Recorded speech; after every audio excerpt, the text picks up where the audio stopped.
സന്തോഷധ്വനിയിലേക്ക് എല്ലാവർക്കും സ്വാഗതം.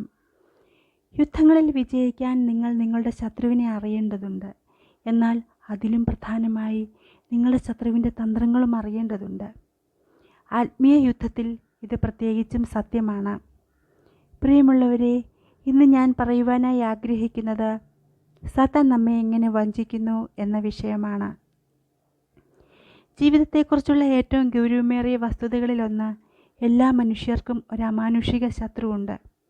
ആ ശത്രുവിൻ്റെ ലക്ഷ്യം നമ്മെ അന്ധരും വിഡ്ഢികളും ദുരിതപൂർണരും ആക്കാൻ വേദനയും ആനന്ദവും ഉപയോഗിക്കുക എന്നതാണ് എന്നേക്കുമായി. ബൈബിൾ അവനെ ലോകത്തെ മുഴുവൻ വഞ്ചിക്കുന്ന പിശാചും സാത്താനും എന്ന് വിളിക്കുന്നു. ദൈവം സാത്താൻ്റെ മേൽ പരമാധികാരിയാണ്. ലോകത്തിൽ പിശാചിന് ദൈവം അനുവദിക്കുന്നതിനപ്പുറം ഒന്നും ചെയ്യാൻ കഴിയാത്ത വിധം അവനൊരു ബന്ധനത്തിലാണ്. ഫലത്തിൽ അവൻ അനുവാദം വാങ്ങണം. ശിമയോൻ പത്രോസിൻ്റെ കാര്യത്തിലെന്ന പോലെ യേശു വെളിപ്പെടുത്തുന്നു, ശിമയോനെ, ഇതാ സാത്താൻ നിന്നെ ഗോതമ്പ് പോലെ പാറ്റാൻ അപേക്ഷിച്ചു. ഇയ്യോബിൻ്റെ കാര്യവും കർത്താവ് സാത്താനോട് പറഞ്ഞു, ഇതാ ഇയ്യോബ് നിൻ്റെ കയ്യിലാണ്, അവൻ്റെ പ്രാണനെ മാത്രം തൊടരുത്. സാത്താൻ നമ്മെ എങ്ങനെയാണ് വഞ്ചിക്കുന്നത് എന്ന് നമുക്ക് ചിന്തിക്കാം. ഒന്നാമതായി, സാത്താൻ നുണ പറയുന്നു. അവൻ നുണകളുടെ പിതാവുമാണ്.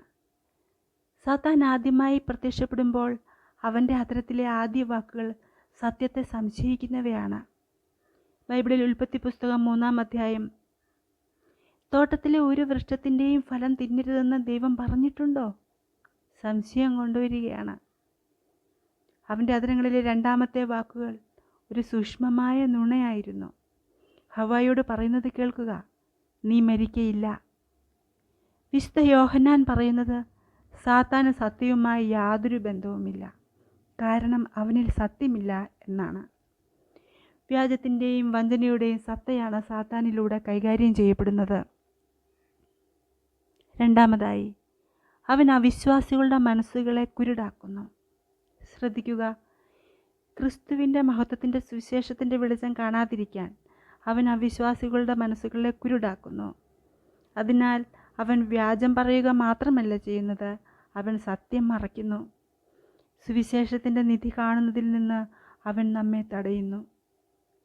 അവൻ വസ്തുതകൾ, തെളിവുകൾ പോലും കാണാൻ നമ്മെ അനുവദിക്കുന്നു, പക്ഷേ വിലപ്പെട്ടതൊന്നും കാണാൻ നമ്മെ അനുവദിക്കുന്നതുമില്ല. മൂന്നാമതായി, വെളിച്ചത്തിൻ്റെയും നീതിയുടെയും വേഷം ധരിച്ചാണ് സാത്താൻ വേഷം കിട്ടുന്നത്. അർത്ഥസത്യമോ ഭാഗിക സത്യമോ സംസാരിക്കാൻ പ്രേരിപ്പിച്ച് വിശ്വാസികളെ ഇരുട്ടിൽ നിർത്തിക്കൊണ്ട് സഭ രൂപീകരിക്കാൻ സാത്താൻ പ്രസംഗകരെ ഉപയോഗിക്കുന്നു.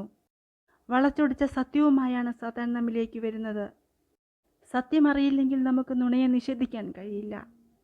കപട പ്രസംഗകർ വചനം വളച്ചൊടിക്കുന്നവരും കള്ളം പറയുന്നവരും കപടഭക്തിക്കാരും ആയിരിക്കും. സൂക്ഷിക്കുക. ഈ കാലഘട്ടത്തിൽ ചർച്ചുകളുടെ അവസ്ഥയൊന്ന് ചിന്തിക്കുക. ഒരു ബാറിലിരിക്കുന്നതിലും കംഫർട്ടബിൾ സാത്താൻ ഒരു കപട സഭയിൽ ഇരിക്കുന്നതായിരിക്കും. അവരെക്കുറിച്ച് ഭൂതങ്ങളുടെ ഉപദേശങ്ങൾ എന്നാണ് വിശുദ്ധ പൗലോസ് പറഞ്ഞിരിക്കുന്നത്.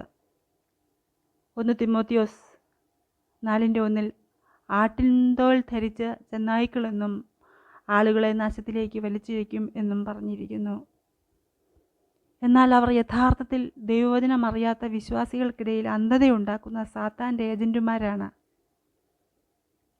നാലാമതായി, സാത്താൻ ആളുകളെ പാപത്തിലേക്ക് പ്രലോഭിപ്പിക്കുന്നു. മരുഭൂമിയിൽ യേശുവിനോട് അവൻ പരാജയപ്പെട്ടത് ഇതാണ്. കഷ്ടപ്പാടിൻ്റെയും അനുസരണത്തിൻ്റെയും പാത ഉപേക്ഷിക്കാൻ അവൻ ആഗ്രഹിച്ചു. യേശുവിൻ്റെ ജീവിതത്തിൻ്റെ അവസാന മണിക്കൂറുകളിൽ യൂദാസിനോട് അവൻ വിജയകരമായി ചെയ്തത് ഇതാണ്, പ്രലോഭനം. അടുത്തതായി, സാത്താൻ ദൈവവചനം ആളുകളുടെ ഹൃദയത്തിൽ നിന്ന് എടുത്തു കളയുകയും വിശ്വാസത്തെ ഞെരുക്കുകയും ചെയ്യുന്നു. വിശുദ്ധ മർക്കോസ് എഴുതിയ സുവിശേഷത്തിൽ മണ്ണിൻ്റെ, അതായത് ദൈവവചനമാകുന്ന വിത്തിനെപ്പറ്റി യേശു പറഞ്ഞു, അതിൽ ദൈവവചനത്തിൻ്റെ വിത്ത് വിതയ്ക്കപ്പെടുന്നു. ചിലത് വഴിയിൽ വീഴുന്നു, പക്ഷികൾ അതിവേഗത്തിൽ അത് കൊത്തിയെടുക്കുന്നു. 15-ാം വാക്യത്തിൽ വിശദീകരിക്കുന്നത്, സാത്താൻ ഉടനെ വന്ന അവയിൽ വിതയ്ക്കപ്പെട്ട വചനം എടുത്തു കളയുന്നു. വചനം ഉളവാക്കുന്ന വിശ്വാസത്തെ വെറുക്കുന്നതിനാൽ സാത്താൻ വചനം തട്ടിയെടുക്കുന്നു. അടുത്തതായി, ഭയം. അപകടം, തിന്മ, വേദന എന്നിവയെക്കുറിച്ചുള്ള ഉത്കണ്ഠ അല്ലെങ്കിൽ പ്രതീക്ഷ യഥാർത്ഥമോ സാങ്കല്പികമോ ആകാം. അത് നമ്മെ തളർത്തുന്നതും നിയന്ത്രിക്കുന്നതുമാകാം. ഭയം നമ്മെ പിടികൂടാൻ സാത്താൻ ഉപയോഗിക്കുന്ന തന്ത്രങ്ങളിലൊന്നാണ്. സാത്താൻ നമ്മുടെ മനസ്സിൻ്റെ ബലഹീനതകൾ അറിയുകയും ഈ ബലഹീനതകൾ ഉപയോഗിച്ച് നമ്മുടെ മേൽ ഭയത്തെ സ്വാധീനിക്കുകയും പല കാരണങ്ങളാൽ ഭയത്തെ ഉപയോഗിക്കുകയും ചെയ്യുന്നു. നമ്മുടെ ധൈര്യം കുറയ്ക്കുകയും നമ്മെ പിന്നോട്ട് പോകാൻ പ്രേരിപ്പിക്കുകയും ചെയ്യുന്നു. നമ്മൾ ചെയ്യേണ്ട കാര്യങ്ങൾ ചെയ്യുവാനുള്ള നമ്മുടെ കഴിവിനെ ബാധിക്കുന്നു. മാത്രവുമല്ല, നമ്മുടെ മനസ്സമാധാനം കവർന്നെടുക്കുന്നു. നമ്മുടെ ചിന്തകളെയും പ്രവൃത്തികളെയും വിപരീത രീതിയിൽ സ്വാധീനിക്കുന്നു. സാത്താൻ ഭയത്തെ നമുക്കെതിരെ ആയുധമായി ഉപയോഗിക്കുന്നതിൻ്റെ ഏറ്റവും പ്രധാനപ്പെട്ട കാരണം ഭയം നമ്മുടെ വിശ്വാസത്തിന് നേർ വിപരീതമാണെന്നതാണ്. തിമോത്തിയോസിൻ്റെ ലേഖനത്തിൽ ഇപ്രകാരം പറയുന്നു: ദൈവം നമുക്ക് ഭയത്തിൻ്റെ ആത്മാവിനെ അല്ല, ശക്തിയുടെയും സ്നേഹത്തിൻ്റെയും സുബോധത്തിൻ്റെയും ആത്മാവിനെ അത്രേ തന്നിരിക്കുന്നത്.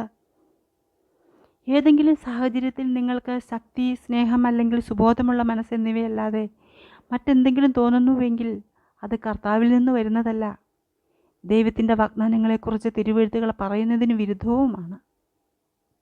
അടുത്തതായി സംശയം. ഏദൻ തോട്ടം മുതൽ സാത്താൻ സംശയത്തെ ഒരു ആയുധമായി ഉപയോഗിച്ചു വരുന്നു.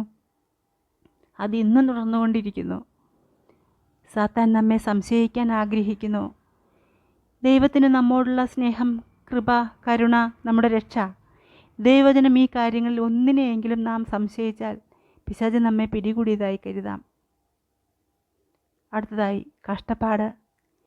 നമ്മുടെ ജീവിതത്തിൽ സാത്താൻ തൻ്റെ ദുഷ്ടശക്തിയിൽ നിന്നും സ്വാധീനത്തിൽ നിന്നും നമ്മെ വ്യതിചലിപ്പിക്കുന്നതിനുള്ള ഒരു മാർഗം കഷ്ടതയുടെ പ്രക്ഷുബ്ധത പരിചയപ്പെടുത്തുക എന്നതാണ്.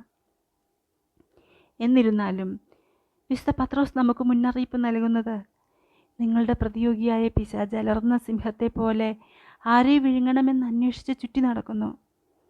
കഷ്ടപ്പാടുകൾ വരുമ്പോൾ നമുക്കൊരു ശത്രു ഉണ്ടെന്ന് ഓർക്കേണ്ടതുണ്ട്. നമ്മൾ ഒറ്റയ്ക്കല്ലെന്നും നമ്മുടെ ദൈവം സഹായകനായി എപ്പോഴും നമ്മുടെ കൂടെയുണ്ടെന്നും നാം ഓർക്കണം. ലോകമെമ്പാടുമുള്ള പോരാട്ടത്തിൽ മുഴുകിയിരിക്കുന്ന സഭയെ ദൈവം ആശ്വസിപ്പിക്കുകയും ശക്തിപ്പെടുത്തുകയും തൃപ്തിപ്പെടുത്തുകയും ചെയ്യുന്നത് നാം ഓർക്കേണ്ടതാണ്. നാം എന്തിനാണ് ഇവിടെ ആയിരിക്കുന്നതെന്നതിനെക്കുറിച്ചുള്ള നമ്മുടെ ദർശനത്തെ മങ്ങിക്കുന്നതിനും ഈ ജീവിതത്തിൽ നമ്മെ മുഴുകിയിരിക്കുന്നതിനും സാത്താൻ ശ്രമിക്കുന്നു. നമ്മൾ എന്തിനു വേണ്ടിയാണോ വന്നത് അതൊഴികെ നമ്മെ വ്യതിചലിപ്പിക്കാനും അതിൽ ഉൾപ്പെടുത്താനും അവൻ ആഗ്രഹിക്കുന്നു. പ്രശസ്തി, ശക്തി, സമൃദ്ധി എന്നീ വാഗ്ദാനങ്ങൾ ഉപയോഗിച്ചും അവൻ നമ്മുടെ മായയെ പോഷിപ്പിക്കുന്നു. കൂടാതെ നമ്മുടെ പിതാവ് നമുക്ക് വാഗ്ദാനം ചെയ്തിട്ടുള്ള പ്രതിഫലങ്ങളെക്കാൾ ഈ പ്രതിഫലങ്ങൾക്കായി നാം നിരന്തരം പരിശ്രമിക്കണമെന്ന പ്രതീക്ഷയോടെ മഹത്വത്തിൻ്റെ ഏക യഥാർത്ഥ അളവുകോലാണെന്ന് വിശ്വസിക്കുവാനും വശീകരിക്കുവാനും ശ്രമിക്കുന്നു. ശ്രദ്ധിക്കുക, നുണ പറയുന്നു, മനസ്സുകളെ കുരുടാക്കുന്നു, വെളിച്ചദൂതൻ്റെ വേഷം ധരിക്കുന്നു, പ്രലോഭിപ്പിക്കുന്നു, ഹൃദയത്തിലുള്ള വചനം എടുത്തു കളയുന്നു, ഭയം ഉളവാക്കുന്നു, സംശയം കൊണ്ടുവരുന്നു, കഷ്ടപ്പാട് വരുത്തുന്നു, സമയം നഷ്ടപ്പെടുത്തുന്നു. സാത്താൻ മനുഷ്യജീവിതത്തിൽ കൊണ്ടുവരുന്ന കാര്യങ്ങൾ എന്തൊക്കെയാണെന്ന് ഓർക്കുക. ഇതിലെന്തൊക്കെയാണ് നിങ്ങളെ തെറ്റിദ്ധരിപ്പിക്കുന്നതെന്ന് ചിന്തിച്ചു നോക്കുക. അടുത്തതായി സമയനഷ്ടം. അവൻ നമ്മുടെ സമയം മോഷ്ടിക്കുന്നു. ബൈബിൾ വായിക്കാൻ സമയം കണ്ടെത്താനോ വിശുദ്ധവും സ്വീകാര്യവുമായ ജീവിതം നയിക്കുന്നതിനായി പരിശുദ്ധാത്മാവിൻ്റെ മാർഗനിർദ്ദേശത്തിനായി മുട്ടുകുത്താനോ നമുക്ക് സമയമില്ലാതെ വരാതിരിക്കാൻ അവൻ നമ്മെ ലൗകിക കാര്യങ്ങളിൽ മുഴുകിയിരിക്കുവാൻ ഇടയാക്കുന്നു. പ്രിയമുള്ളവരെ, ദൈവവചനം സത്യമാണെന്ന് ഓർമ്മിക്കുക. നിങ്ങൾ അനുവദിക്കുന്നില്ലെങ്കിൽ സാത്താന് നിങ്ങളെ തൊടാൻ കഴിയില്ല എന്നതാണ് സത്യം. ചതിയാലും ഉപായത്താലും തെറ്റിച്ചു കളയുന്ന തന്ത്രങ്ങളിലും കുടുങ്ങിപ്പോകരുത്. സത്യവും നീതിയും സമാധാനവും വിശ്വാസവും നിങ്ങളിൽ ഉണ്ടാകട്ടെ. യുദ്ധത്തിന് പുറപ്പെടുന്ന ഒരു യോദ്ധാവിനെ പോലെയാണ് നമ്മൾ. പിശാചിൻ്റെ തന്ത്രങ്ങളോട് എതിർത്ത് നിൽപ്പാൻ കഴിയേണ്ടതിന് ദൈവത്തിൻ്റെ സർവായുധവർഗം ധരിച്ചുകൊള്ളുവിൻ.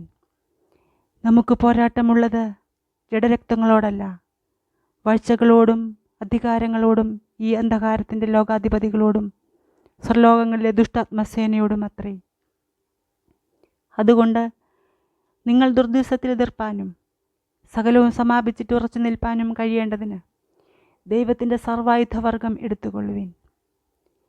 നിങ്ങളുടെ അരയ്ക്ക് സത്യം കെട്ടിയും നീതി എന്ന കവചം ധരിച്ചും സമാധാന സുവിശേഷത്തിനായുള്ള ഒരുക്കം കാലിന് ചെരുപ്പാക്കിയും എല്ലാറ്റിനും മീതെ ദുഷ്ടന്റെ തീയമ്പുകളെയൊക്കെയും കെടുക്കുവാൻ തക്കതായ വിശ്വാസം എന്ന പരിചയെടുത്തുകൊണ്ടും നിൽപ്പിൻ.